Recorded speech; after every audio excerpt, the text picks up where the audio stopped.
Chapter 6. The Consequences of Lying. The next morning, after breakfast, Polly and Parker were quietly reading in the living room while waiting for Grandma and Grandpa to arrive. They were both very excited. They missed their grandparents and couldn't wait to see them again. Amy and Andrew were playing with some toys on the floor while Mom busied herself in the kitchen. Amy toddled out of the room and reemerged several minutes later. In her hands was one of Polly's dolls. "Amy," Polly rebuked her sister, "you know you can't play with my dolls. They're easily broken, so they are no-no." Polly gently removed the doll from her sister's hand and started to go back to her bedroom to put it back. Angrily, Amy threw herself on the floor and started wailing. "What's going on?" Mom demanded as she entered the room. "Amy was playing with my dolls again," Polly sighed. "I took it away very gently, and she got mad and had a temper tantrum." Mom looked unsure. After a moment of hesitantly looking between Polly and Amy, she turned to Parker. "What happened?" "It was like Polly said," Parker testified. "Polly told Amy that she wasn't allowed to play with the doll and gently took it out of Amy's hands. Amy got mad and threw herself on the floor." Mom nodded, satisfied, and tears filled Polly's eyes. "Why didn't you believe me?" she cried. "First you doubted me when I told you what happened between me and Patsy, and then you don't believe me with Amy?" With tears flowing down her cheeks, Polly turned and ran upstairs to her bedroom. She threw herself on her bed and started to sob. Her mother softly entered the room and stood beside her. "May I sit down with you?" her mother asked. Polly sniffed and nodded, and her mother sat down beside her. Mom reached over to the table next to them and picked up Polly's Bible. Opening it, she turned to Proverbs 14, verse 5. "Can you read this verse here?" she asked. Polly sniffed and wiped her eyes before shakily starting to read.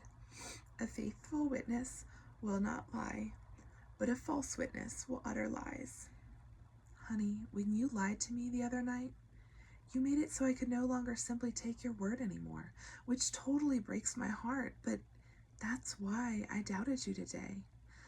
But I promised that I wouldn't do it again," Polly whispered. "I know," Mom said, "but it still takes time to earn back trust once it's lost. I want to be able to trust you. I want that so much, but it's going to take time for me to be able to do so." Polly wiped the tears from her eyes. "Look at it this way," Mom said. "If Patsy comes up to you and offers to make the card again, will you take her up on that offer?" "Of course not," Polly exclaimed.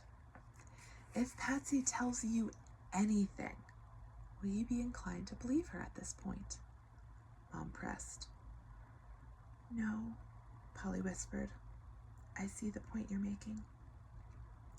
Mom squeezed her in a hug. "Honey, believe me, I want nothing more than to believe what you tell me without any doubt in my mind," she whispered. "But you did put that doubt in my mind with your lie the other night, and it's going to take time for you to prove yourself to be trustworthy again. I'm not doing this to punish you. It's just the way life works, okay?" Polly nodded. Now that she thought about what had happened with her and Patsy, her mother's words made perfect sense, even if it still hurt to have her mom doubt her. But Polly realized that her mother's doubt was simply the natural consequence of her lie that she had told. Well, it was actually the lies, plural, that she had told, she acknowledged to herself. But if she told her mom the truth now, wouldn't it just make things worse? Surely her mom would never believe her again. Mom gave her another quick squeeze and then stood up and placed the Bible back on the chair. "I need to go make lunch," she told Polly. Polly nodded. "Okay, Mom," she whispered. Mom left the room and Polly was left alone with her conflicted thoughts.